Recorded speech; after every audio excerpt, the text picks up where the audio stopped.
How to create seamless loop videos in CapCut.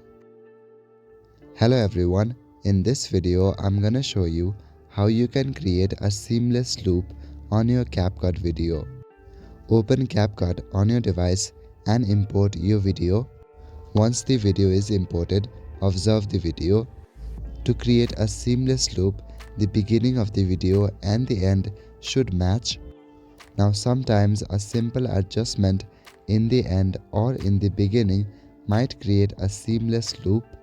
However, if that is not working, then try this method.